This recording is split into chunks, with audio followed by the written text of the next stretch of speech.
ஓம் சாந்தி 10/12/2024 காலை முரளி. ஓம் சாந்தி. பாப்தாதா மதுபன். சிவத்தந்தையே பிரம்ம தந்தையோட அவதரிச்சு நமக்காக ஆசிரியரார்கள் பாடலுக்கு வந்திருக்கிறாரு. நம்மளாம் இறைமானவர்கள் ஆத்மா அபிமானிகளிலிருந்து மிக கவனமா இந்த முறையை நம்ம கேட்கலாம். பாபா சொல்றாங்க, இனிமையான குழந்தைகளே, உங்களது இந்த பாட்டு சொல்றாரு, பாட்டுக்கள் சஞ்சீவினி மூலிகை ஆகும். இதை கேட்பதன் மூலம் மயக்க நிலை நீங்கிவிடும். சில நல்ல சாங்ஸ் எல்லாம் இருக்குல்ல, பாட்டுகள்லாம் இருக்கு, அது கூட உங்களுக்கு சஞ்சீவனி மூலிகை மாதிரிதான். அதை கேட்கறது மூலமா அந்த மயக்க நிலை நீங்கிறோன்றாரு. கேள்வி: மனநிலையில் தடுமாற்றம் ஏற்படுவதற்கான காரணம் என்ன? எந்த யுக்தியின் மூலம் மனநிலையை மிக நன்றாக வைத்துக் கொள்ள முடியும்? நம்பிக்கை ஆனவருக்கு அடிக்கடி மனநிலையில தடுமாற்றம் ஏன் வருது? அதுக்கான ரீசன் என்ன? எந்த யுக்தி மூலமா நம்ம அதை மனநிலைய நல்லா வச்சுக்க முடியும்? பதில் ஃபர்ஸ்ட் பாயிண்ட், ஞான நடனம் செய்வது கிடையாது. வீண் விஷயங்கள்னால் தனது நேரத்தை வீணாக்கி விடுகிறீர்கள், அதனால் தான் மனநிலை தடுமாறி விடுகிறது. பாபா சொல்றாரு, ஏன் மனசு மாறுது, மனநிலை ஏன் தடுமாறுதுன்னா ஞானத்தை சிந்தனை பண்றது இல்ல, வீண் விஷயத்துல நேரத்தை டைம் வேஸ்ட் ஆகுறீங்கன்றாரு. இரண்டாவது பாயிண்ட், மற்றவங்களுக்கு துக்கம் கொடுப்பதாலும் அது மனநிலையை பாதிக்கிறது. இப்ப ஏதாவது நம்ம மாயாவசப்பட்டு ஏதாவது துக்கம் கொடுத்துறோம் மற்றவங்களுக்கு, ஏதாவது கோபத்துல ஏதாவது பேசிடுறோம், 2-3 வார்த்தை பேசிடுறோம்னா அன்னைக்குள்ள நம்மளால நிம்மதியாவே இருக்க முடியாது. என்னடா இது, மாயா நம்மளை தோக்கடிச்சிச்சுன்ற மாதிரி அந்த மனசு பாதிக்கும். மனநிலை நன்றாக இருக்க வேண்டுமெனில் இனிமையானவர்களாக நடந்து கொள்ள வேண்டும். இப்போ நம்ம மனசு நல்லா இருக்கணும்னா நம்ம எல்லாருக்கிட்டையும் இனிமையானவர்களா நடந்துக்கணும். நினைவின் மீது முழு கவனம் இருக்க வேண்டும். பாபா நினைக்கிறனான்றத செக் பண்ணிட்டே இருக்கணும். பாபா நினைக்கணும், ஆத்மான்னு புரிஞ்சு பாபா நினைக்கிறதுல கவனம் இருக்கணும். இரவு தூங்குவதற்கு முன் குறைந்தபட்சம் அரை மணி நேரம் நினைவில் அமருங்கள். பாபா சொல்றா பாருங்க, நைட் படுக்க போறதுக்கு முன்னாடி ஒரு அரை மணி நேரம் நீங்க பாபா நினைவுல உட்காரணும், யோகா செய்யணும்ன்றாரு. பிறகு அதிகாலையில் இருந்து நினைவு செய்யுங்கள், அப்போது மனநிலை நன்றாக இருக்கும். நைட்டு தூங்க போகும்போது பாபாட்ட ஒப்படைச்சிட்டு அந்த அன்னைக்கு நாள் நடந்தது எல்லாத்தையும் சொல்லிட்டு ஜஸ்ட் ஒரு உரையாடல் மாதிரி கூட அவர் கூட பேசிட்டு இருக்கலாம். பேசிட்டு அவர்கிட்ட என்னென்னமோ சொல்லிட்டு அவரை அப்படியே ஐந்து ஸ்வரூபத்தை ஒரு தடவை சுத்திட்டு அப்படியே பாபாவை நினைச்சிட்டு அப்புறமா அவர் மடியில போய் படுக்கிறேன் அப்படின்ற மாதிரி போய் படுங்க. அதுக்கப்புறம் நீங்க தூங்கிடுவீங்க. அப்ப காலையில எழுந்திருக்கும் போது உங்களுக்கு ஈஸியா இருக்கும், உங்க மனநிலை நன்றாக இருக்குன்றாரு. ஏன் நமக்கு அந்த மனநிலை நன்றாக இருக்கிறதுனா, நம்ம இரவு ஏதாவது பிரச்சனைகளை நினைச்சுக்கிட்டே தூங்கிடுறது. இரவு நம்ம எதையும் பாபாட்ட சொல்லாம, நம்ம ஒப்படைக்காம, அப்புறம் பாபாவை நினைக்காம ஏதாவது செல்போன் பார்த்துக்கிட்டு, சிலர் 11-12 வரைக்கும் செல்போன் பார்த்துட்டு இருக்கிறாங்க. செல்போன்லாம் பார்த்துட்டு ஏதாவது கிளாஸ் கேட்கறேன் அது கேட்கறேன்ட்டு அதுக்கே டைம் ஆக்கிட்டு நான் தூங்குறதுக்கு 12-11 மணி ஆயிடுச்சுன்னா அப்புறம் எப்படி மனநிலை நல்லா இருக்கும்? காலையில எழுந்திருக்க முடியாது. நிறைய அந்த மாதிரி பிரச்சனைகள் வரணும்னா பாபா சொல்றாரு, நீங்க அரை மணி நேரம் தூங்க வர்றதுக்கு முன்னாடி நீங்க சூரஜ் பாய் கிளாஸ்ல சொல்லியிருக்காரு. அவர் என்ன சொல்லுவாருன்னா, 10 மணிக்கு தூங்கிடுங்க, மேக்சிமம் 10 மணிக்கு, 9 மணிக்கு கூட, 9:30க்குள்ளார நீங்க 9:30க்கு ஒரு டிராபிக் கண்ட்ரோல் இருக்குது. நம்ம அழகா 9 to 9 கூட நம்ம யோகா பண்ணிட்டு அப்புறம் நம்ம வேலைகள்லாம் முடிச்சுட்டு 10 மணிக்கு படுத்தா கூட கரெக்டா இருக்கும். பாபா சொல்றாரு, அந்த மாதிரி செஞ்சீங்கன்னா உங்க மனநிலை நல்லா இருக்கும்ன்றாரு. பாட்டு, என் மனம் என்ற வாசலில் யார் வந்தது பாட்டு ஓடுது. அந்த பாட்டை கேட்ட கூட நமக்கு மனசு கொஞ்சம் அந்த மயக்க நிலை மாறிடும்ன்றாரு. ஓம் சாந்தி. இந்த பாட்டும் குழந்தைகளுக்காக பாபா தான் உருவாக்கி இருக்கிறாராம். பாருங்க, பாபா தான் உருவாக்கி இருக்கிறார். இதன் பொருளையும் குழந்தைகளை தவிர வேறு எவருமே அறிய முடியாது. பாருங்க, என் மனசுன்ற வாசல்ல யார் வந்தது? சிவபாபா வந்திருக்கிறாரு. இந்த பொருளை யாராலையும் அறிய முடியாது, இது குழந்தைகளுக்கு தான் தெரியும். இப்படிப்பட்ட நல்ல நல்ல பாட்டுகளை வீட்டில் வைத்துக் கொள்ள வேண்டும் என்று பாபா பலமுறை புரிய வைத்திருக்கின்றார். பாபா நிறைய தடவை சொல்லியிருக்கிறாராம் முரளியில.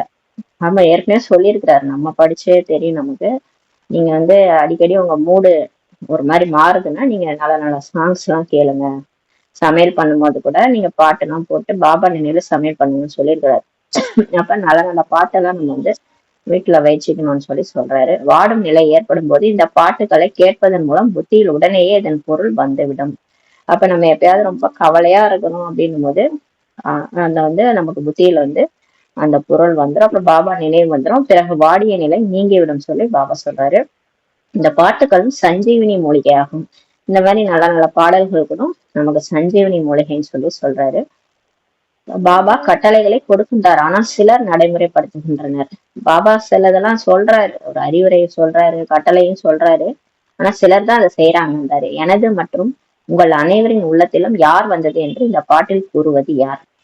பாருங்க, என் மனம் என்ற வாசல்ல யார் வந்ததுன்ட்டு இந்த பாட்டுல சொல்றது யாருன்னு சொல்லி கேக்குறாரு. அவர் ஞான நடனம் ஆடுகின்றார். அந்த சிவன் தான் வந்துட்டாரு என் மனசுல. அவர் ஞான நடனத்தை ஆடுகின்றார்னு சொல்லி சொல்றாரு. கிருஷ்ணர் கோபியர்களை நடனமாட வைத்தார் என்று கூறுகின்றனர். அந்த நம்ம பக்தியில கிருஷ்ணர் புல்லாங்குழலை சேர்ப்பாரு, கோபியர்கள் நடனம் ஆடுவாங்கன்னு சொல்லியிருப்பாங்க. அவ்வாறு கிடையவே கிடையாது. பாபா சொல்றாரு அந்த மாதிரி ஒண்ணு நடக்கவே இல்லை. இப்போது பாபா கூறுகின்றார், ஏன் சாலிகிராம் குழந்தைகளை அனைவருக்கும் கூறுகின்றார் அல்லவா? பாபா இப்ப சொல்றாரு, எல்லாருக்கும் தான் சொல்றாரு. பள்ளிக்கூடம் என்றால் பள்ளிக்கூடம் தான், அங்கு கல்வி கற்றுத்தரப்படும். இதுவும் பள்ளிக்கூடமாகும். ஸ்கூல்னா ஸ்கூல் தான், ஸ்கூல்ல என்ன சொல்லி தருவாங்க? கல்விதான், பாடம் தான் சொல்லி கொடுப்பாங்க. இதுவும் பள்ளிக்கூடம்ன்றாரு. நமது உள்ளத்தில் யாருடைய நினைவு வருகிறது என்பதை குழந்தைகளாகி நீங்கள் அறிவீர்கள். இப்ப நமக்கு தெரியும் நம்ம உள்ளத்துல யாரோட நினைவு வருது, பாபா தான் நினைக்கிறோம் இல்லையா? வேறு எந்த மனிதர்களும் வேறு எந்த மனிதர்களின் புத்தியிலும் இந்த விஷயங்களே கிடையாது. உலகத்துல யாருக்குமே புத்தியில நம்ம இப்ப ஞானம் கேட்டு நம்ம புத்தி எவ்வளவு மாறி இருக்குது. நம்ம எதை பார்த்தாலும் பாபாவை தான் நினைக்கிறோம். முழு நாளுமே எல்லா விஷயத்தையுமே நம்ம மாத்திட்டோம்ல. நடந்தாலும், உட்கார்ந்தாலும், போனாலும், வந்தாலும், நம்ம எங்கேயாவது வெளியில கோயிலுக்கு போனாலும் எல்லாமே பாபா நினைவு தான் நமக்கு வருது. நாங்க பரிசுத்தாவா நம்ம பறக்கிறது எல்லாமே. ஒரு சேர்ல உட்கார்ந்தா கூட நான் பாபாவுடைய இதே சிம்மாசனத்துல உட்காடுறேன். அந்த மாதிரி எல்லாத்தையுமே நம்ம மாத்திக்கிட்டோம். அதாவது எப்படி நம்ம இந்த ஸ்தூல லௌகீக வாழ்க்கையை அப்படியே அலௌகீகமா நம்ம நிறைய விஷயங்களை மாத்திக்கிட்டோம். ஆனா வேற மற்றவங்களுக்கு எல்லாம் இந்த மாதிரி எந்த மனுஷங்களோட புத்தியிலும் இந்த மாதிரி விஷயங்கள் கிடையாது. இந்த ஒரே ஒரு நேரத்தில் தான் குழந்தைகளாகிய உங்களுக்கு அவரது நினைவு இருக்கிறது. இந்த சங்கமயுகத்துல மட்டும்தான் நமக்கு பாபாவோட நினைவு இருக்குது. வேற யாரும் அவரை நினைவு செய்வது கிடையாது. நீங்க முழு உலகத்திலயும் பாத்தீங்கன்னா யாருமே அவரை நினைக்கிறது இல்லை. பக்தர்கள் கூட அவங்க உருவம் தெரியாம லிங்க வடிவுல அவரை சிவனை உருகி உருகி நினைக்கிறாங்க. சங்கரர் தான் சிவன் நினைச்சிட்டு அவருடைய சிலையை வச்சு உருகி உருகி நினைச்சிட்டு இருக்காங்க. ஆனா உண்மையா அவர் உருவமே யாருன்னே தெரியாம வழிபட்டுட்டு இருக்கிறாங்க, பக்தி பண்ணிட்டு இருக்காங்க. ஆனா நம்ம உண்மையா அவரை லவ் பண்றோம், உண்மையா அவரை நினைக்கிறோம். அவர் யாருன்னு தெரிஞ்சுக்கிட்டு கரெக்டா நம்ம அவரை நினைவு செய்யறோம். தந்தை கூறுகின்றார், நீங்கள் தினமும் என்னை நினைவு செய்தால் நல்ல தாரணைகள் ஏற்படும். பாபா சொல்றார், உங்களுக்கு எல்லாம் தெரிஞ்சிச்சுல்ல, இப்ப நீங்க ஆத்மான்னு புரிஞ்சுக்கிட்டு பரந்தாமத்துல இருக்கிற என்னை நினைவு செஞ்சீங்கன்னா அவர் அங்கதான் இருக்கிறாருங்களா. நம்ம கூப்பிட்டா இங்கே வந்துருவாரு. சங்கம யுகத்துல அவர் நம்ம கூட தான் இருக்கிறாரு. கூப்பிட்டாலே அவர் நம்ம நெற்றி பூர்வத்துல கூட இருந்து நம்ம வேலையெல்லாம் செஞ்சுட்டு போயிடுவாரு. இந்த கர்மேந்திரியங்களா அவரே இயக்கிட்டு அவரே முடிச்சுட்டு போயிடுவாரு. என்ன வேணுமோ ஆபத்தாண்டவன் மாதிரி வா பாபா வந்துருன்னு சொன்னா கட்டளைக்கு கீழ்ப்படிந்துருன்னு நிறைய முறையில சொல்லியிருக்காரு. ஜி ஹசூர்ன்ட்டு வருவேன்னு சொல்லியிருக்கிறாரு. அதனால எந்த பிரச்சனையா இருந்தாலும் அவரை கூப்பிட்டா கண்டிப்பா வருவாரு. நம்ம பிரச்சனைகள் எல்லாத்தையும் தீர்த்துருவாரு. அதனால நீங்க தினமும் என்ன நினைவு செஞ்சா நல்ல தாரணை ஏற்படும் சொல்லி பாபா சொல்றாரு. நான் எப்படி கட்டளை இடுகிறேனோ அவ்வாறு நீங்கள் நினைவு செய்வது கிடையாது. ஆனா நம்ம என்ன பண்றோம், நம்ம தான் தப்பு பண்ணிடுறோம். பாபா சொல்றதை நம்ம செய்ய மாட்டோம். அவர் சொல்ற மாதிரி நம்ம நினைவு செய்யறது இல்லை. மாயை உங்களை நினைவு செய்ய விடுவது கிடையாது. பாபா என்னமோ கரெக்டா தான் இருக்கிறாரு. ஆனா நம்ம என்னமோ தான் அடிக்கடி பாபா மறந்துடும். ஏன்னா மாயா நம்மள நினைவு செய்ய விடுறது கிடையாது. ஏன்னா நமக்கு 63 ஜென்மமா ஏதாவது ஒரு பிரச்சனைனா பயப்படுறது, கவலைப்படுறது, அடுத்தவங்க தேகதாரிய நினைக்கிறது, தேகதாரியும் இவங்க எனக்கு ஹெல்ப் பண்ணுவாங்களா, அவங்க எனக்கு ஹெல்ப் பண்ணுவாங்கன்ட்டு தேகதாரி பக்கமே தான் புத்தி போகுது. கடவுள் பக்கமே புத்தி போக மாட்டேது. அதனால நம்ம தான் தவறு செய்யணும். மாயா நம்மள நினைவு செய்ய விட மாட்டேது. நான் கூறுவதன்படி நீங்கள் மிக குறைவாக நடக்கிறீர்கள். பாபா சொல்றாரு பாருங்க, நம்ம மேல குற்றம் சாட்டுறாரு. நீங்க நான் சொல்ற மாதிரி மிக குறைவா நடக்கிறீங்க ஆனா மிக குறைவா நடக்கிறீங்கன்றாரு. மேலும் மாயை கூறுவதன்படி அதிகம் நடக்கிறீர்கள் சொல்றாரு. இந்த நேரத்துல நீங்க மாயா வழிபடி நிறைய நடக்கிறீங்க, நான் சொல்றபடி கம்மியா நடக்கிறீங்கன்னு சொல்லிட்டாரு. போங்க, இரவு தூங்கும்போது அரை மணி நேரம் பாபாவின் நினைவில் அமர வேண்டும் என்று பல முறை கூறியிருக்கிறேன். நிறைய தடவை சொல்லியிருக்கிறாராம். இரவு படுக்கும்போது அரை மணி நேரம் குறைந்தது அரை மணி நேரமாவது பாபா நினைவுல உட்காரணும்னு சொல்லியிருக்கிறாராம் ஏற்கனவே. கணவன் மனைவியாக இருந்து ஒன்றாக சேர்ந்து அமர்ந்தாலும் தனித்தனியாக அமர்ந்தாலும் சரியே. இப்ப ஒரு வீட்டுல 2 பேருமே பிகேவா இருக்கிறாங்கன்னா கணவன் மனைவி, அவங்க ஒன்னா சேர்ந்து கூட பாபா நினைக்கலான்றாரு. ஒன்னா ஒரே அறையில உட்காந்து ஒன்னா கூட பாபா நினைக்கலாம், தனித்தனியாவும் உட்காந்து நினைக்கலான்றாரு. புத்தியில் ஒரு தந்தையின் நினைவு தான் இருக்கணும். ஆனா நீங்க ஒருவர் மற்றவரை நினைக்காம ஒரு பாபாவை தான் நினைக்கணும்ன்றாரு. ஆனால் மிக சிலரே நினைவு செய்யறாங்க. ஆனா இந்த மாதிரி என்ன நினைக்கிறது கொஞ்சம் பேர் தான்றாரு. மாயை மறக்க வச்சிருது. கட்டளைப்படி நடக்கவில்லை, பதவி எப்படி அடைய முடியும் சொல்லி பாபா சொல்றாரு. இந்த மாதிரி நடக்கல, நான் சொல்றதை வச்சே கேட்கலன்னா அப்புறம் பதவி எப்படி கிடைக்கும்ன்றாரு. பாபாவை அதிகமாக நினைவு செய்ய வேண்டும். இப்ப இந்த நேரம் சங்கமேகம் முடிய போகுது. நம்ம 100 வருஷம்ன்றோம், ஆனா 88 வருஷம் போயிடுச்சு. இன்னும் 12 வருஷம் தான் இருக்கு இதுல. இப்ப வந்து நமக்கு டைமே இல்ல பாபாவை அதிகமா நினைவு செய்யணும்ன்றாரு. சிவபாபா, நீங்கள் தான் ஆத்மாக்களுக்கு தந்தையாக இருக்கிறீர்கள். அனைவருக்கும் உங்களிடமிருந்துதான் ஆசி கிடைக்க வேண்டும். நம்ம சொல்றோம் இல்லையா, சிவபாபா நீங்க தான் எல்லாருக்கும் அப்பா, உங்கள்ட்ட தான் எல்லாருக்கும் ஆசி கிடைக்கணும். யார் முயற்சி செய்யவில்லையோ அவர்களுக்கும் ஆசி கிடைக்கும். பாபா இங்க சொல்றாரு பாருங்க, நம்ம முயற்சி செய்யறோம், விழுந்தடிச்சு பாபா நினைக்கிறோம், முரளி படிக்கிறோம், ஆனா உலகத்துல சில பேர் பாபா நினைக்கிறதும் இல்ல, முயற்சியும் செய்யலாம், ஆனா அவங்களுக்கும் ஆசி உண்டுன்றாரு. எல்லாருக்குமே ஆசி கிடைக்கும். நீங்க ஒரு பாயிண்ட் சொன்னா போதும், அவங்க அதை புடிச்சுக்கிட்டே வந்துருவாங்கன்றாரு. ஒரு துளி போதும்ன்றாரு. அதை வச்சே அவங்க வந்து வாழ்க்கையை நடத்திடுவாங்க. ஒரு பிறவியோ 2 பிறவியோ எடுப்பாங்க, கலியுக கடைசியில கூட வருவாங்க, இல்ல துவாபரகத்துல இருந்து வராங்க கூட அவங்களுக்கு தகுந்த ஆஸ்தி கிடைச்சிருதுன்றாரு. நினைக்கலனா கூட, முயற்சி செய்யலன்னா கூட ஆஸ்தி கிடைக்கும்ன்றாரு. பிரம்மாண்டத்திற்கு எஜமானர்களாக அனைவரும் ஆவார்கள். ஏன்னா எல்லாருமே பரந்தாமும் போய்தான் ஆகணும் இல்லையா, கடைசியில எல்லாருமே அங்க எஜமானரா ஆயிடுவாங்க. அனைத்து ஆத்மாக்களும் நாடகப்படி நிர்வாண தாமத்திற்கு வருவார்கள். இப்ப பாருங்க, எல்லாம் அந்த நாடகப்படி டிராமா படி கடைசி நேரம் முடியும் போது பாபா வருவாரு, வந்து எல்லாரையும் கொசு கூட்டம் மாதிரி கூட்டு போயிடுவாரு. எல்லாருமே பரந்தாமம் நிர்வாண தாமத்துக்கு வருவாங்க. எதுவும் செய்யாவிட்டாலும் அரை கல்பம் பக்தி செய்யலாம். இப்ப பாபாவே நினைக்கல, முயற்சியே செய்யல சங்கம் யுகத்துலனா கூட அவங்களாம் இனிமேதான் வருவாங்க. கடைசியாதான் பாபா தெரிஞ்சுவாங்க. அப்புறம் டைமே இருக்காது, அப்புறம் விநாசம் வந்துடும். அப்புறம் அவங்க எங்க இருந்து நினைக்கிறது? அப்ப எதுவுமே செய்யலனா கூட அவங்க அரை கல்பம் பக்தி செய்யலாம்னு சொல்றாரு. 2500 வருஷம் அவங்க பக்தி பண்ண முடியும். ஆனால் எதுவரை நான் வழிகாட்டியாக வரவில்லையோ அதுவரை யாரும் திரும்பி செல்ல முடியாது. அவங்க பக்தி பண்ணலாம், இருந்தாலும் நான் வந்துதான் அவன் அருளால் அவன் தாள் வணங்கிட்ட மாதிரி அவர் வழிகாட்டியா வந்து அவர் வந்து பரநாமத்துக்கு வழி சொன்னாதான் நம்ம திரும்பி போக முடியும். யாரா இருந்தாலும் சரின்னு சொல்லிட்டாரு. யாருக்குமே வழி தெரியாது. லட்சுமி நாராயணனுக்கே வழி தெரியாது, அப்புறம் பின்னாடி வந்தவங்களுக்கு எல்லாம் எப்படி வழி தெரியும்? இவருதான் வந்து வழி சொல்லி நம்மளை கூட்டு போறாரு. இப்பதான் நம்மள வந்து பரந்தாமம் இப்படி இருக்கும் அப்படி இருக்கும் நினைவு பண்ணுங்கன்னு சொல்லி நினைவு பண்ண வச்சு கடைசியா உடலை விட்டு போகும்போது நம்மள வந்து கூட்டு போயிடுறாரு. ஒருவேளை அறிந்திருந்தால் அவர்கள் பின்னால் அனைவரும் கொசு கூட்டத்தை கொண்டு சென்றிருக்க வேண்டும். பாருங்க, ஒருவேளை யாருக்காவது பரந்தாம வழி தெரிஞ்சிருந்தா இந்நேரம் அவங்க பின்னாடி எல்லாரும் கொசு கூட்டம் மாதிரி போயிருப்பாங்கல்ல. நடுவுல ஏதாவது ஒரு சாமியார் சன்னியாசிகளுக்கு பரந்தாமம் தெரிஞ்சிருந்தா எங்க போனோம்னு அவங்களுக்கு தெரிஞ்சிருந்ததுன்னா அவங்கதான் பிரம்மத்துல கலந்துரும்னு சொல்றாங்கல்ல. அப்ப அவங்களுக்கு வழி தெரிஞ்சுதான் இந்நேரம் அவங்க கூட எல்லாருமே போயிருக்கணும்னு சொல்றாரு. மூலவதனம் என்றால் என்ன என்பதை யாருமே அறியவில்லை. மூலவதனம் என்பது பரந்தாமம், அல்லது ஆத்மாக்கள் வசிக்கிற இடம். அது யாருக்குமே தெரியாதுன்றாரு. இது ஏற்கனவே உருவாக்கப்பட்ட நாடகம் என்பதை நீங்கள் தான் அறிவீர்கள். இதெல்லாம் ஏற்கனவே உருவாக்கப்பட்ட நாடகம்ட்டு உங்களுக்கு தான் தெரியும். இதைதான் நீங்கள் திரும்பவும் நடிக்க வேண்டும் சொல்லி பாபா சொல்றாரு.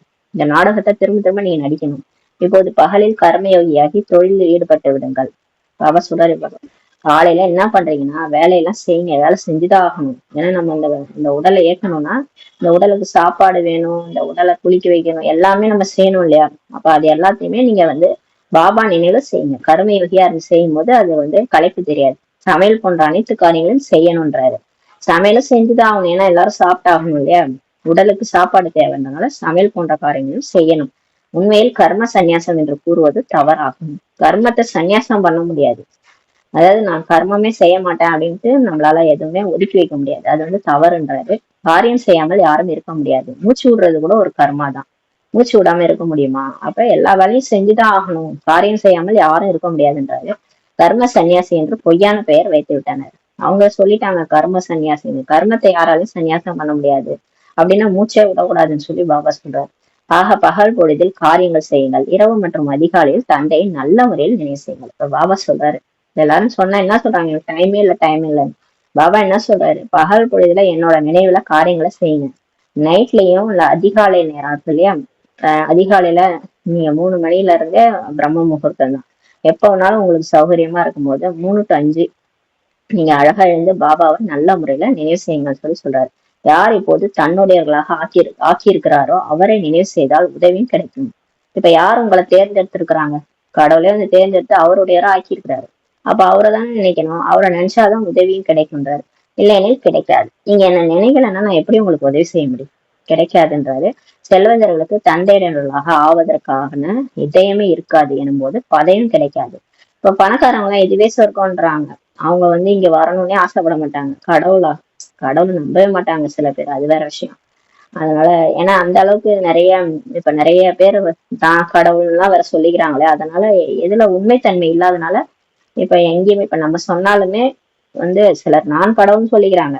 அதனால நிறைய தப்பா போனதுனால நம்ம உண்மையை சொன்னா கூட நம்ப மாட்டாங்க. அதனால அவங்களுக்கு பதவியும் கிடைக்காதுன்றாரு. நினைவு செய்வது மிகவும் எளிதாகும். ஆனா பாபா நினைக்கிறது ரொம்ப ஈஸி. அவர் நமது தந்தை, ஆசிரியர் மற்றும் குருவாக இருக்கிறார். இந்த உலக சரித்திர பூகோளம் எவ்வாறு திரும்பவும் நடைபெறுகிறது என்ற முழு ரகசியத்தையும் நமக்கு கூறுகின்றார். இந்த உலக ஹிஸ்டரி ஜியாகிரபி திரும்ப திரும்ப இந்த சத்தியகம், திரேதாயுகம், துவாபரகம், கலியுகம் எப்படி நடக்குதுன்ற ரகசியத்தை, இந்த சிதம்பர ரகசியத்தை கடவுள் நமக்கு சொல்லிட்டாரு இல்லையா. தந்தையை நினைவு செய்ய வேண்டும், பிறகு சுயதர்ஷன சக்கரத்தை சுற்ற வேண்டும். பாபாவை நினைக்கணும், சுயதர்ஷன சக்கரம் சுத்தணும். அனைவரையும் திரும்பி அழைத்து செல்லக்கூடியவர் தந்தை மட்டுமே ஆவார் சொல்லி பாபா சொல்றார்.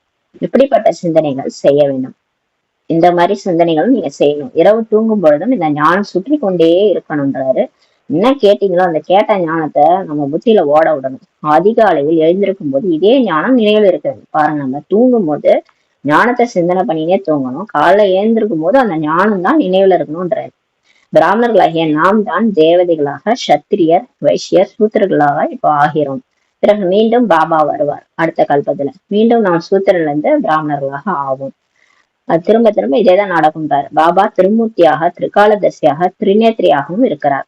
திருமூர்த்தினா பிரம்மா, விஷ்ணு, சங்கரர் மூலமா உலகத்தை மாற்றம் செய்யறாரு. திரிகாலதர்சின்னா 3 காலத்தையும் அறிந்தவர். நேத்து என்ன நடந்தது, இன்னைக்கு என்ன நடக்குது, நாளைக்கு என்ன நடக்கும்ன்ற முதல் எல்லாமே அவருக்கு தெரியும். திருநேத்திரினா 3வது கண், நேத்திரினா கண்ணு, த்ரீன்றது 3வது கண். அவர் 3வது கண் உடையவராக இருக்கிறார். நமது புத்தியை திறந்து விடுகின்றார். அவர் தான் அந்த கோத்ரேஜ் பூட்டி இருந்த நம்ம பூட்டை காத்ரேஜ், அதுல காட் இருக்கிறதுனால அது அவர் திறந்தாதான் அந்த பூட்டு திறக்கும். அதனால காத்ரேஜ் பூட்டை புத்தியை திறந்து விடுறாரு. ஞானம் என்ற 3வது கண் நமக்கு கிடைச்சிருது. அவர் ஓபன் பண்ணும்போதுதான் நமக்கு புத்தியில ஞானமே பிறகுது. ஆஹா, நம்ம தான் ஆத்மா, நம்ம அப்பா தான் கடவுள். அப்ப நம்ம நிறைய பிறவி எடுத்திருக்கோம், நம்ம தான் சொர்க்கத்துல இருந்தே நடிச்சு வந்து கடைசி பிறவி அப்படின்ற எல்லா ஞானமும் ஓப்பனா திறந்துருது. நம்ம புரிஞ்சிருது. 3வது கண் நமக்கு கிடைச்சிருதுன்றாரு. இப்படிப்பட்ட தந்தை வேற யாருக்கும் கிடைத்திருக்க முடியாது. உலகத்துல தேடி பார்த்தாலும் இவரை மாதிரி ஒருத்தர் உங்களுக்கு கிடைக்க மாட்டாருன்றாரு.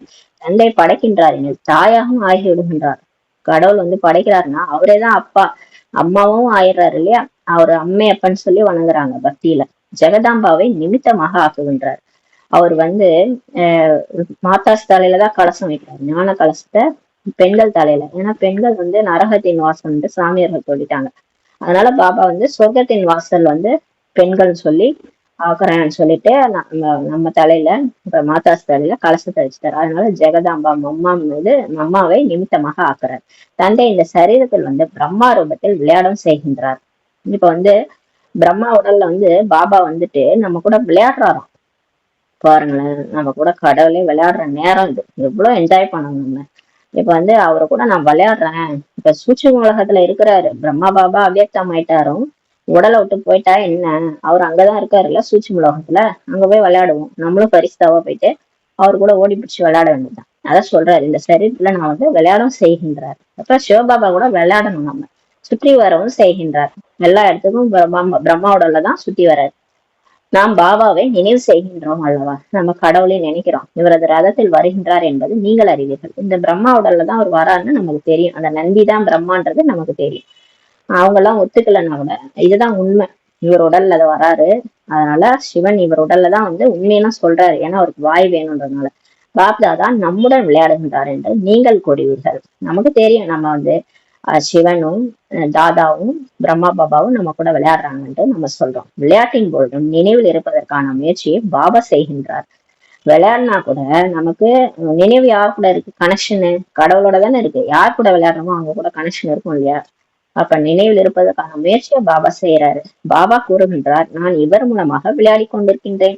சிவபாபா சொல்றாரு, நான் இவர் உடம்புல இவர் மூலமா உங்க கூட விளையாடிட்டு இருக்கேன்றாரு. சைத்தன்யமாக இருக்கிறார் அல்லவா. அப்ப உயிரோட இருக்கிறார் கடவுள். கடவுள் ஜடம் கிடையாது. நீங்க லிங்கமா வழிபடுறீங்களே ஜடம், அது ஜட பொருள் மாதிரி நீங்க வழிபடுறீங்க. அவர் உயிரோட இருக்கிறார். கடவுள் உயிரோட்டமான பரமாத்மா.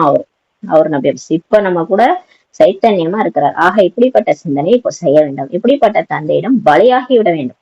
அப்ப இப்ப நம்ம இந்த முரளி படிக்க எவ்வளவு நஷா வருது பாருங்க. இந்த முரளி அடிக்கடி எடுத்து எடுத்து படிச்சு போதை ஏத்துக்கணும்.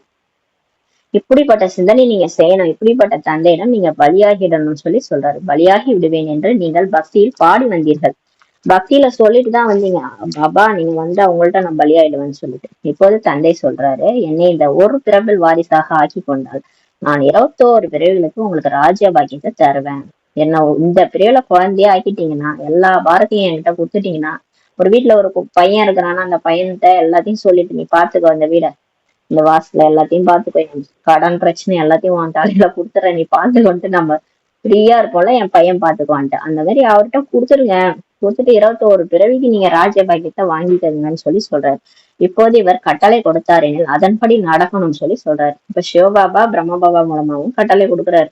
ஸ்ரீமத் கொடுக்கும் போது அதுபடி நடக்கணும். அதுவும் எப்படி பார்க்கின்றாரோ அப்படி கட்டளை எடுக்கிறார். கட்டளைப்படி நடப்பதன் மூலம் பற்றுதல்கள் நீங்கிவிடும். அவர் எப்படி பாக்குறாரோ அந்த மாதிரி கட்டளை நமக்கு இடுறாரு. அவரு நம்மள பாக்குறாரு, நம்ம எந்த விதமா எப்படி இருக்கிறோமோ அதுக்கு தகுந்த கட்டளை இடுறாரு. அந்த கட்டளைப்படி நடந்தோம்னா எல்லா அந்த பற்று கயிறு எல்லாம் நீங்கிரும். எங்கெங்கெல்லாம் பற்று மாட்டிக்கிட்டு இருக்குதோ அது நீங்கிரும். ஆனால் பயப்படுகிறீர்கள், ஆனாலும் உங்களுக்கு ஒரே பயம் சொல்லி சொல்றாரு. பாபா கூறுகின்றார், நீங்கள் பலியாகவில்லை எனில் நான் எப்படி ஆசி கொடுப்பேன். பாபா கேக்குறாரு, நீங்க எல்லாத்தையும் என்கிட்ட ஒப்படைக்கல, என் மேல பலி ஆகலைன்னா நான் எப்படி உங்களுக்கு ஆசி கொடுப்பேன்னு சொல்லி கேக்குறாரு. உங்களது பணத்தை யாரேனும் எடுத்துக் கொள்கிறார்களோ உங்களிடம் பணம் உள்ளதா? நல்லது. பாபா சொல்றாரு, உங்களது பணத்தை யாரா எடுத்துக்கிறாங்களா? இப்ப பணம் கொடுக்குறீங்கன்னா அவரு என்ன எடுத்துக்கவா போறாரு? சிவபாபா அவருக்கு வந்து உடம்பே கிடையாது, அவரு உங்கள்ட்ட வாங்கி வச்சுட்டு என்ன பண்ண போறாரு? சரி உங்கள்ட்ட பணம் தான் இருக்குதா என்ன சொல்லி கேக்குறாரு. நல்லது, புத்தகம் அச்சடிப்பதில் பயன்படுத்துங்கள் என்று கூறுவார். சரி, இப்ப நம்மள்ட்ட பணம் இருக்குன்னா நல்லது, அதை வச்சு என்ன பண்ணுங்க, பாபாவுடைய புஸ்தகம் அடிக்கிறதுல பயன்படுத்துங்கன்னு சொல்வார். ட்ரஸ்டி அல்லவா, பாபா வழி கூறிக்கொண்டே இருப்பார். இப்ப நம்ம ட்ரஸ்டியா இருக்கிறோம், நம்ம ஒரு பேருக்குன்னு இந்த வாழ்க்கைய வாழ்ந்துட்டு இருக்கிறோம். நம்ம வந்து பாபா குழந்தை ஆயிட்டோம், பாபாவுடைய சேவைக்காக இங்க இருக்கணும், ட்ரஸ்டியா இருக்கணும். மத்தது எல்லாம் பாபா வந்து நமக்கு கொடுத்துருக்கிறாரு. நம்ம வந்து அது ஓனர் கிடையாது, சும்மா பாத்துக்கிற ஆள். நம்ம இந்த உலகத்துல நம்ம இருக்கிறோம்னா கடவுள் கொடுத்த பொருளை நம்ம பாத்துக்கிறதுக்காக இருக்கணும். இப்போ ஒரு கோயில் தர்மகர்த்தா இருக்காருன்னா அவர் ட்ரஸ்டியா இருப்பார் இல்லையா, அந்த கோயில்ல வந்து வேற யாரோட இதா இருக்கும், அவர் பாத்துக்கிற ஆளா இருப்பாரு. அந்த மாதிரிதான் நம்ம இப்ப இருக்கிறோம். பாபா இப்ப வழி கூறிக்கொண்டே இருப்பார். இப்ப நமக்கு நிறைய வழி சொல்றாரு. பாபாவின் அனைத்து குழந்தைகளுக்காகத்தான் பாபா வழி சொல்றாரு. குழந்தைகளிடமிருந்து எதையும் பெறுவது கிடையாது.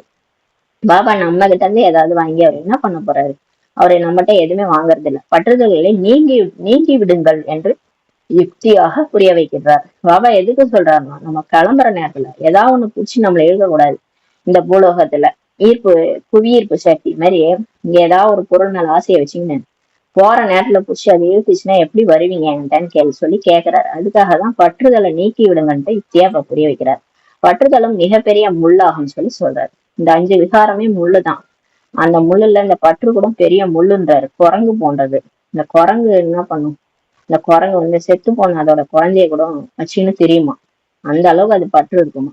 பாபா கூறுகின்றார், நீங்கள் குரங்கு போடுற அதன் மீது ஏன் பற்றுதல் வைக்கிறீர்கள்? சரி, ஏதாவது ஒரு விஷயத்த பூச்சி வச்சீங்கன்னு குரங்கு மாதிரி எதுக்கு அது மேல பற்று வைக்கிறீங்கன்றாரு. பிறகு ஒவ்வொரு வீடும் கோயிலாக எப்படி உருவாகும்? அப்புறம் நம்ம குரங்கு மாதிரி இருந்தோம்னா அப்ப நம்ம வீடு எப்படி கோயில் மாதிரி ஆகும்னு சொல்லி கேக்குறாரு. அதாவது அவர் சொர்க்கத்துல ஒவ்வொரு வீடையும் கோயிலா ஆக்க விரும்புறாரு. அங்க இருக்கிறவங்க சைத்தன்ய மூர்த்தியா இருக்கணும், தேவதையா இருக்கணும்னு ஆசைப்படுறாரு. அப்ப இங்க நீங்க இப்படி குரங்கு மாதிரி இருந்தீங்கன்னா உங்களை எப்படி நான் தேவதையாகிறதுன்னு கேக்குறாரு. அப்புறம் எப்படி உங்க வீடு கோயில் ஆகும்னு சொல்லி கேக்குறாரு. நான் உங்களை குரங்குல இருந்து பந்தர்னு ஹிந்தியில குரங்கு விடுவித்து பூஜைக்கு உரிய தகுதியானவர்களாக ஆக்குகிறேன். மந்திருக்கு பந்தர்ல இருந்து மந்திர் ஆக்கிறதுக்காக நான் முயற்சி செய்யறேன்னு சொல்லி சொல்றாரு. குரங்குல இருந்து பூஜைக்குரியவரா ஆக்குறான்னு சொல்றாரு. நீங்கள் இந்த குப்பைகளின் மீது ஏன் பற்றுதல் வைக்கிறீர்கள்? பாபா கேக்குறாரு, நான் எப்படி உங்களை ஆக்க விரும்புறேன், நீங்க ஏன் இந்த குப்பை மீது பற்று வைக்கிறீங்க? எப்படி பாதுகாக்க வேண்டும் என்ற வழியும் பாபா வந்து சொல்றாரு. இருப்பினும் புத்தியில அமர்வதே கிடையாது. தினம் தினம் ஞானத்துல விதவிதமா புரிய வச்சாலும் புத்தியில அமர மாட்டேங்குன்றாரு. இவை அனைத்தும் புத்திக்கான வேலையாகும் சொல்லி சொல்றாரு. இப்ப பாபா சொல்றது எல்லாமே அவர் வந்து உடம்புக்கு சொல்லல, மனசு புத்திக்கு தான் சொல்லிட்டு இருக்கிறாரு. புத்திக்கான வேலைதான். புத்தியை வச்சு நல்லா புரிஞ்சுக்கோங்க, அதன்படி தாரணை செய்யுங்கன்னு சொல்லி சொல்றாரு. அமிர்த வேளையில் பாபாவிடம் எப்படி உரையாட வேண்டும் என்று பாபா வழி கூறுகின்றார். இப்ப பாபா நமக்கு வழி சொல்றாரு. காலங்கத்தால் அமிர்த வேளையில என்று பாபா நினைக்கும் போது எப்படி அவர்கிட்ட பேசணும்ட்டும் வழி சொல்றாரு. பாபா, நீங்கள் எல்லையற்ற தந்தையாக ஆசிரியராக இருக்கிறீர்கள். நீங்கள் தான் எல்லையற்ற உலகின் சரித்திர பூகோளத்தை கூற முடியும். லட்சுமி நாராயணன் 84 பிறவி கதைகள் உலகில் யாருக்குமே தெரியாது. பாருங்க, பாபா தான் எல்லையற்ற தந்தை ஆசிரியரா இருக்கிறாரு. நமக்கு எல்லாத்தையும் அவர் தான் சொல்றாரு. லட்சுமி நாராயணனுடைய கதைகள் யாருக்குமே தெரியாது. ஜெகதாம்பாவை மாதா மாதா என்று சொல்றாங்க. அவர் யார்? அவர் சத்தியுகத்துல இருக்க முடியாது. இந்த ஜெகதாம்பா இருக்குல்ல, காளி, அங்காள பரமேஸ்வரி எல்லாம் சொர்க்கத்துல கிடையாது. அவங்க இங்கதான் இருக்கிறாங்க. மாதா மாதான்னு அவங்களை சொல்றாங்க. அங்கு மகாராஜா மகாராணியாக இருப்பது லட்சுமி நாராயணன் தான் சொர்க்கத்துல. அவர்களுக்கு என்று குழந்தைகளும் இருப்பாங்கன்னு சொல்றாரு. லட்சுமி நாராயணனுக்கு குழந்தைகளும் இருக்கிறாங்க. அவரும் சிம்மாசனத்தில் அமருவார். லட்சுமி நாராயணனோட குழந்தைகளும் சிம்மாசனத்துல உட்காருவாங்க. நாம் அவரது குழந்தைகளாக ஆகி எப்படி சிம்மாசனத்தில் அமருவது? பாபா கேக்குறாரு. இப்ப நம்ம லட்சுமி நாராயணன் போய் உட்கார்றாங்கல்ல, அவங்களுக்கு நம்ம எப்படி குழந்தையாகி சிம்மாசனத்துல உட்காருது? இந்த ஜெகதாம்பா பிராமணியாக இருக்கின்றார். இந்த அம்மா இருக்காங்களா, அவங்க பிரம்மகுமாரியா இருக்கிறாங்க. பிரம்மாவின் குழந்தை சரஸ்வதி ஆவார் என்று இப்போது நாம் தெரிந்துள்ளோம். மனிதர்கள் இந்த ரகசியங்களை அறியவே மாட்டார்கள். ஆனா நமக்கு எப்படி இந்த பிரம்மா சரஸ்வதி யாரு, இவங்கதான் போய் லட்சுமி நாராயணன் ஆகுறாங்க, இந்த ரகசியம் நமக்கு தான் தெரியும். இரவில் பாபாவின் நினைவில் அமரும் வழக்கத்தை உருவாக்குவது மிகவும் நல்லதாகும். பாபா சொல்றாரு, நைட்ல ஒரு 1/2 மணி நேரம் என் நினைவுல உட்காருங்க, அந்த வழக்கத்தை ஏற்படுத்திக்கிறது உங்களுக்கு நல்லதுன்ட்டாரு. நியமம் உருவாக்கினால் உங்களுக்குள் குஷியின் அளவு அதிகமாக இருக்கும். இப்ப நீங்க அந்த நியமம் படி நீங்க ஒரு டைம் ஒரு சார்ட் போட்டு அதன்படி நடக்கும்போது உங்களுக்கு குஷி அதிகமா வரும்ன்றாரு. மேலும் வேற எந்த கஷ்டமுமே ஏற்படாது. பாபா வேற ஏதாவது அங்க பிரதர்ஷனம் செய்யுங்க, போய் காட்டுல உட்காருங்கன்னா சொல்றாரா? இல்லையா? ஒரு தந்தையின் குழந்தைகள் நாம் சகோதர சகோதரிகள் என்று நீங்க கூறுவீங்க. பிறகு தவறான பார்வை வைப்பது என்பது கெட்டதாக ஆகிவிடும். நம்ம எல்லாரையும் ஆத்மாவா பார்க்கணும். ஆண் பெண்ணா கூட நம்ம பார்க்க கூடாது. போதையிலும் சதோ ரஜோ தமோ குணமுடையதாக இருக்கிறது அல்லவா? தமோ குண போதை ஏறிவிட்டால் இறந்து விடுவாங்கன்னு சொல்றாரு. இப்ப நம்ம இந்த காமத்துல ஈடுபடுறது, அந்த போதை, அப்புறம் இந்த சாராய போதை, இதெல்லாம் இருந்துச்சுன்னா செத்து போயிருவாங்கன்னு சொல்றாரு. சிறிது நேரமாவது பாபாவை நினைவு செய்து பாபாவின் சேவையில் ஈடுபட்டு விடுங்கள். பாபா சொல்றாரு, கொஞ்ச டைமாவது பாபா நினைச்சு பாபா சேவையில ஈடுபடுங்க. இதை நியமமாக ஆக்கி கொள்ளுங்க சொல்றாரு. ஏன்னா நீங்க சங்கமேகம் ஒரு செகண்டும் வைரத்துக்கு சமமானது. இதுல ஒரு செகண்ட் வேஸ்ட் பண்ணக்கூடாது. ஏதோ கொஞ்ச நேரமாவது பாபாவை நினைச்சு பாபா சேவையில ஈடுபடுங்க. இதை நியமமா ஆக்கிக்கங்கன்றாரு. நான் இவ்வளவு நேரம் நான் மனசா சேவை செஞ்சேன், இந்த டைம் நான் சென்டருக்கு போனேன், கர்மயோகியா இருந்து வேலை செஞ்சேன், அந்த டைம் ஒதுக்கிக்கங்கன்றாரு. பிறகு மாயின் புயல்களே வராது. இந்த மாதிரி நீங்க உங்க டைம் ஷெட்யூல் போட்டுட்டீங்கன்னா மாயா புயலே வராது. உங்களை பிஸியா வச்சுக்கங்கன்றாரு. அந்த போதை நாள் முழுவதும் இருந்து கொண்டே இருக்கு. நீங்க என்ன சேவை செய்றீங்களோ அந்த சேவையோட போதை உங்களுக்குள்ளார அது நாள் முழுதும் இருக்குன்றார். மேலும் மனநிலை மிக தெளிவாகிவிடும். அப்புறம் உங்களோட மனசு பாருங்களேன், பறக்கும்ன்றாரு, தெளிவா இருக்கும். யோகாவிலும் லைன் தெளிவாகிவிடும். அப்புறம் ஈஸியா பாபா நினைக்க முடியுன்றாரு. ஏன்னா இப்ப நம்ம ஏன் கஷ்டமா இருக்கு, பாபா நினைக்கவே யோகா வர மாட்டேது, கஷ்டமா இருக்குதுலாம் சொல்றோம்ல. அதனால பாபா வழி சொல்றாரு. இப்படிப்பட்ட பாடல்களும் மிக நன்றாக இருக்கிறது. பாடல்களை கேட்டுக்கொண்டே இருந்தால் ஆட ஆரம்பித்து விடுவீர்கள், புத்துணர்வு அடைந்து விடுவீர்கள். சில பாடல்கள் எல்லாம் கூட சூப்பரா இருக்குதுல்ல, அதெல்லாம் கேட்டுட்டு இருந்தா கூட டான்ஸ் ஆட ஆரம்பிச்சுவீங்க, ரெஃப்ரெஷ் ஆயிடுவீங்கன்றாரு. 2, 4, 5 பாடல்கள் மிக நன்றாக இருக்கின்றன சொல்றாரு. அந்த மாதிரி நிறைய ஒரு 2, 4, 5 பாடல் எடுத்து வச்சுக்காங்கன்றாரு. அதை போட்டுக்கிட்டே நல்லா புத்துணர்வோட இருங்க, டான்ஸ் ஆடுங்கன்றாரு. ஏழைகளும் பாபாவின் இந்த சேவையில் ஈடுபட்டு விட்டால் அவர்களுக்கும் மாளிகை கிடைத்து விடுன்றாரு. இப்ப ஏழைகள் கூட வராங்களா, அவங்களும் சேவையில ஈடுபட்டாங்கன்னா அவங்களுக்கு அடுத்த பிறவில மாளிகை கிடைச்சிருன்றாரு. சிவபாபாவின் களஞ்சியத்திலிருந்து அனைத்துமே அடைய முடியும். பாபா அப்படியே பண்டாரா அப்படியே அல்ல குறையாத பண்டாரா வச்சுக்கிறாரு. யார் வந்தாலும் எல்லாருக்குமே எல்லாம் கொடுப்பாருன்னு சொல்றாரு. சேவதாரிகளுக்கு பாபா ஏன் கொடுக்க மாட்டார்? எல்லாருக்குமே கொடுப்பாருன்னும் போது அவருக்காக உடல் மனம் பொருள் அர்ப்பணிச்சு சங்கமயுகத்துல சேவை செய்யறவங்களுக்கு பாபா ஏன் கொடுக்க மாட்டார்? சிவபாபாவின் களஞ்சியமும் நிறைந்திருக்கிறதுன்னு சொல்றாரு. பாட்டு இது ஞான நடனமாகும்.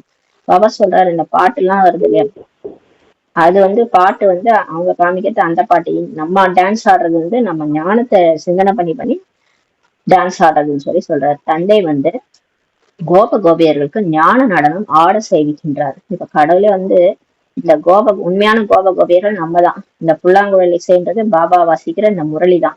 பிரம்மா வாய் மூலமா இந்த முரளி சொல்லும் போது நம்ம ஞான நடனம் ஆட செய்விக்கின்றார் சொல்றாரு. எங்க அமர்ந்திருந்தாலும் பாபாவை நினைவு செய்து கொண்டே இருங்கள். எங்க இருந்தாலும் சரி, நீ எந்த இடத்துல இருந்தாலும் சரி, பாபா மட்டும் நினைங்கன்றாரு. மனநிலை மிக நன்றாக இருக்கும். பாபா மட்டும் நினைச்சீங்கன்னா ரொம்ப நல்லா இருக்கும் மனசுன்னு சொல்றாரு. எவ்வாறு பாபா ஞானம் மற்றும் யோகா போதையில் இருக்கின்றாரோ குழந்தைகளுக்கும் கற்றுக் கொடுக்கின்றார். இப்ப பிரம்மா பாபா ஞானம் யோகா போதையில் இருக்கிறாருல பிரம்மா பாபா, அது மாதிரி நமக்கு சொல்லி கொடுக்கிறாரு. ஆக குஷியின் போதை இருக்கும்னு சொல்றாரு. இந்த மாதிரி ஞானம் யோகத்தை அப்படியே அந்த போதை ஏத்திக்கிட்டீங்கன்னா உங்களுக்கு குஷி வந்துடும்ட்டாரு. இல்லையெனில் மீன் விஷயங்கள் இருந்தால் மனநிலை கெட்டு விடும் சொல்லி சொல்றாரு. இல்லைன்னா இந்த மாயா வந்து புத்தியில குப்பையை போட்டு விட்டுரும். அந்த குப்பைய சிந்தனை பண்ணிட்டு இருக்கிறோம், கடைஞ்சிட்டு இருக்கிறோம்னா மனநிலை கெட்டுடும்ன்றாரு. அதிகாலையில் எழுந்திருப்பது மிகவும் நல்லதாகும். காலையில எழுந்திருக்கிறது ரொம்ப நல்லது. பாபாவின் நினைவில் அமர்ந்து பாபாவிடம் இனிமையிலும் இனிமையான உரையாடல் செய்ய வேண்டும். காலையில எழுந்துச்சு பாபா நினைச்சு அவர் கூட பேசுங்க. ஃபர்ஸ்ட் பேச கத்துக்கங்க, அப்புறமா யோகா செய்யலாம். முதல்ல பாபா என் முன்னாடி நிக்கிறாரு, வந்துட்டாரு என் வீட்டுல, எனக்கு முன்னாடி பிரம்மா பாபாவோட சிவபாபா உட்கார்ந்து இருக்கிறாரு. நான் அவரை சந்திக்க ஏஞ்சி போறேன்ட்டு அப்படியே துள்ளி குதிச்சு எழுந்து போய் உட்காந்து அவர்கிட்ட உட்காந்து பேசணும். ஃபர்ஸ்ட் இனிமேல இனிமையான உரையாடல் செய்யணும்னு சொல்லி சொல்றாரு. சொற்பொழிவு செய்பவர்களும் சிந்தனை செய்ய வேண்டியிருக்கிறது. இப்ப யாரெல்லாம் இந்த சில டாபிக் எல்லாம் சொற்பொழிவு செய்யறாங்க இல்லையா, அவங்களாம் நிறைய சிந்தனை பண்ண வேண்டியிருக்கின்றாரு. இன்று இந்த கருத்தை பற்றி புரிய வைப்பேன், இவ்வாறு புரிய வைப்பேன். நான் வேலை செய்வதை விட்டு விடவா என்று பாபாவிடம் பல குழந்தைகள் கேட்கின்றனர். அதாவது இந்த கருத்து, இந்த ஏதாவது ஸ்பீச் கொடுக்கணும்னா அந்த ஸ்பீச்சை பத்தி நிறைய அதிகாலையில சிந்தனை செய்ய வேண்டியது இருக்குது. அப்ப வந்து இந்த கருத்தை புரிய வைக்கலாம், இவ்வாறு புரிய வைப்பேன்லாம் அவங்க நினைக்கிறாங்க. சில குழந்தைகள் பாபாட்ட கேக்குறாங்களாம், நான் வேலை செய்யறதை விட்டுருவா பாபா, உங்களை நினைக்கவே முடியல, ஒரே வேலை ப்ரெஷர். ஆனால் பாபா சொல்றார், முதலில் சேவையில் வெற்றி அடைவதை நிரூபியுங்கள். முதல்ல நீங்க சேவை செய்யுங்க. அந்த சேவையில வெற்றி அடைஞ்சீங்களா? எத்தனை பேர் பாபா குழந்தையா மாறி இருக்கிறாங்க உங்களால? அப்ப அந்த செஞ்ச சேவையோட வெற்றியை வந்து நிரூபிங்க பாபா, அப்பதான் நீங்க வேலையை விட்டுருங்கன்னு சொல்றாரு. பாபா நினைவிற்கான யுக்தி மிக நன்றாக கொடுத்திருக்கின்றார். இப்ப பாபா அவரை எப்படி நினைக்கணும்ன்ற யுக்தி நல்லா கொடுத்திருக்கிறார். ஆனால் இதை பக்குவமாக உருவாக்கி இருப்பவர்கள் கோடியும் சிலர் மட்டும்தான் சொல்லி சொல்றாரு. ஆனாலும் பாபா நினைக்கிறத யாரு பக்குவமா உருவாக்கி இருக்காங்கன்னா கொஞ்சம் பேர் தான். சிலருக்கு நினைவுல இருப்பதே கடினமாக இருக்கிறது. சிலருக்கு பாபா நினைக்கிறதே கஷ்டமா இருக்குது. அந்த அளவுக்கு மாயால சிக்கி இருக்கிறாங்க. ஏன்னா அந்த வெளி விஷயம் தான் பிடிக்குது. உட்காந்து யோகா பண்ண முடியல, உட்கார முடியல, கொஞ்ச நேரம் உட்காந்தாலே முடிய மாட்டுது. அப்புறம் வந்து பாபா எப்படி நினைக்கிறதுன்னு கூட சில பேருக்கு தெரியாது. குமாரிகளாகிய உங்களது பெயர் பிரபலமாக இருக்கிறதுன்னு சொல்லி சொல்றாரு. சிஸ்டர்ஸ், குமாரிகள், அந்த பிரம்ம குமாரிகளுடைய பெயர் வந்து பிரபலமா இருக்குது. குமாரிகளின் பாதங்களில் விழுந்து அனைவரும் வணங்குறாங்க. இப்ப கல்யாணம் ஆகாத பெண்கள் இருக்காங்க, அவங்க பாதங்கள்ல விழுந்து எல்லாரும் வணங்குவாங்க. நீங்கள் 21 பிறவிகளுக்கு பாரதத்திற்கு சுயராஜ்யத்தை கொடுக்குறீங்க.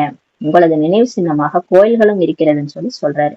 பிரம்மா குமாரிகளின் பெயரும் பிரபலமாகி விட்டதுன்னு சொல்லி சொல்றாரு. இப்ப வந்து எல்லாம் குமாரிகள் ஏதோ செய்யறாங்க, நல்லா இருக்கு, இவங்க சொல்றதெல்லாம் நல்லா இருக்கு, அப்படிதான் பெயர் பிரபலம் ஆயிக்குது. குமாரி என்றாலே 21 குலத்தை முன்னேற்றுபவர் ஆவார்.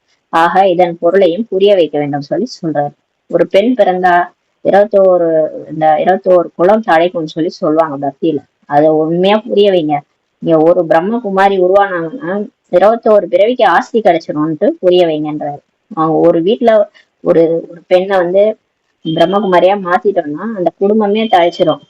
அங்க இருக்கிறவங்க எல்லாருக்கும் ஞானம் போயிடும்.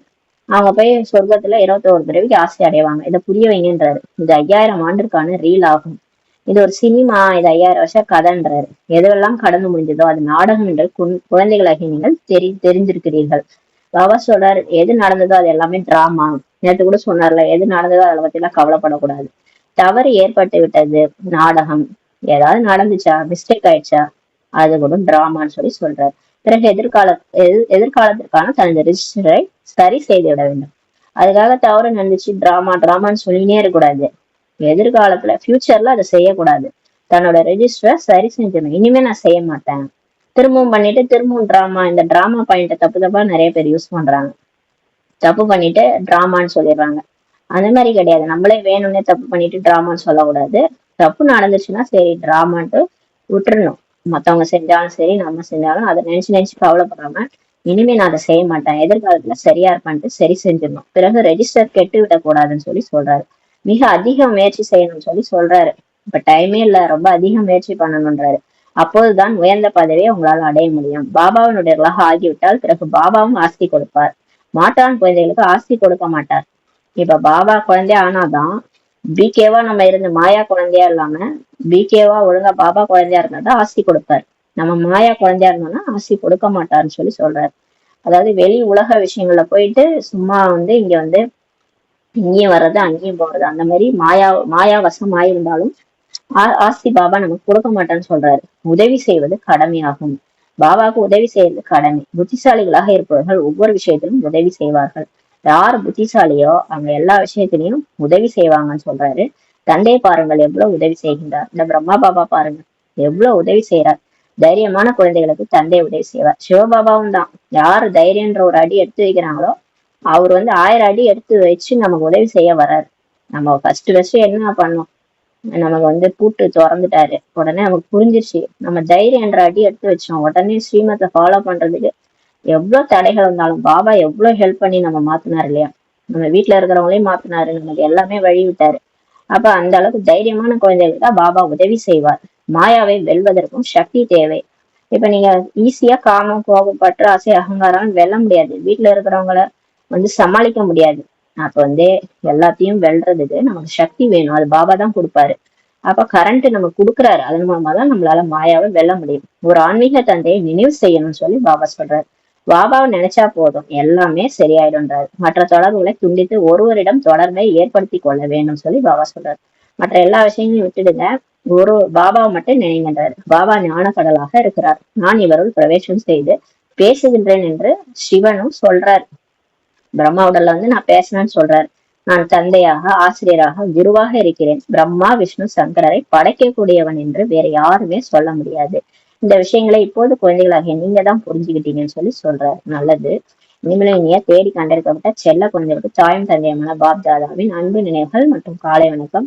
ஆன்மீக குழந்தைகளுக்கு ஆன்மீக தாய் தந்தையின் நமஸ்தே. நாம் ஆன்மீக குழந்தைகள் ஆன்மீக தாய் தந்தைக்கு நமஸ்தே. தாரணைக்கான முக்கிய சாரம். ஃபர்ஸ்ட் பாயிண்ட், பழைய குப்பைகளின் மீது பற்றுதலை வைக்காதீர்கள். தந்தையின் கட்டளைப்படி நடந்து தனது பற்றுதல்களை அழித்து விட வேண்டும். ட்ரஸ்டியாக இருக்க வேண்டும். எந்த ஒரு பொருளா இருந்தாலும் அந்த பற்று வைக்காதீங்க. ஏன்னா எதுவுமே நம்ம கூட வராது கடைசியா. அதனால ட்ரஸ்டியா இருங்கன்றாரு. இது பாபா கொடுத்தாருன்னு நினைச்சு எல்லாத்தையும் யூஸ் பண்ணுங்க. போகும்போது நான் விட்டுட்டு போயிடுவேன், அந்த எண்ணத்திலேயே அதை யூஸ் பண்ணுங்க. எதுவுமே என் கூட வராது அந்த மாதிரி நினைச்சுக்கிட்டே எல்லா பொருளையும் யூஸ் பண்ணுங்க. அதே மாதிரிதான் எல்லாமே, தேகதாரிகளும் சரி, இந்த உலகம் சரி, யாரும் நம்ம கூட வரமாட்டாங்க. நம்ம தனியா தான் வந்தோம், தனியா தான் போகணும். ட்ரஸ்டியா இருந்து எல்லாத்தையும் யூஸ் பண்ணுங்க. 2வது பாயிண்ட், இந்த கடைசி பிறவியில் பகவானை தனது வாரிசாக ஆக்கி அவரிடத்தில் பலியாகி விட வேண்டும். இதான் கடைசி பிறவி எல்லாருக்குமே. இப்ப பாபாவை நம்ம வாரிசாக்கிட்டு அவர்கிட்ட பலியாகணும்.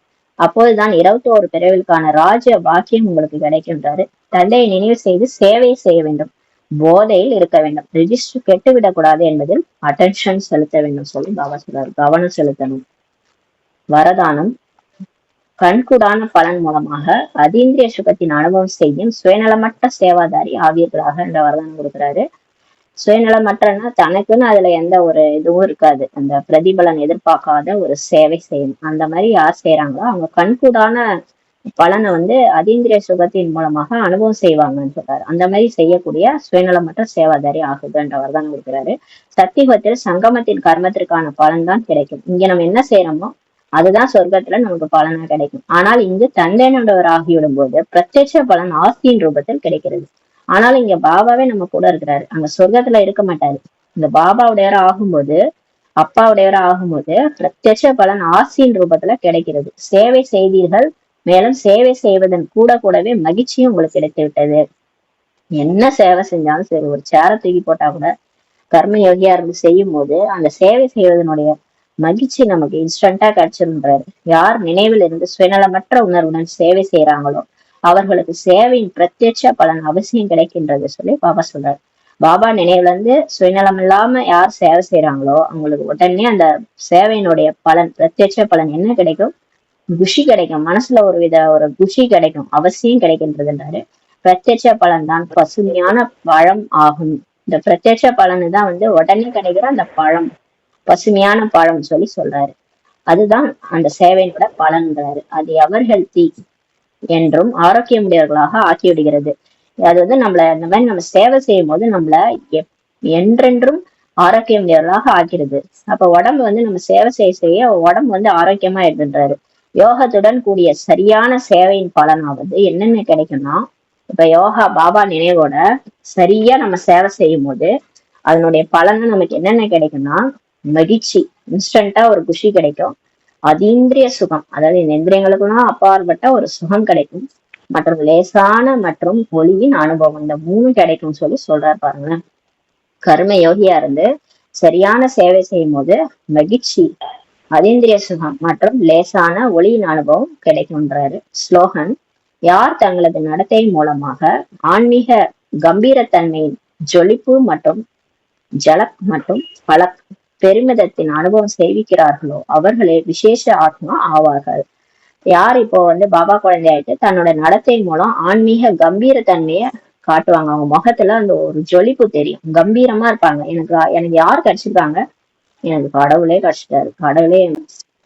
நீங்க அவங்களுடைய யார் அவங்களோட நடத்தை மூலமா கம்பீரத்தன்மையின் ஜொலிப்பும் மற்றும் பெருமிதத்தின் அனுபவத்தை செய்விக்கிறாங்களோ அவங்கதான் விசேஷ ஆத்மா ஆவார்கள் என்று சொல்றாங்க பாபா.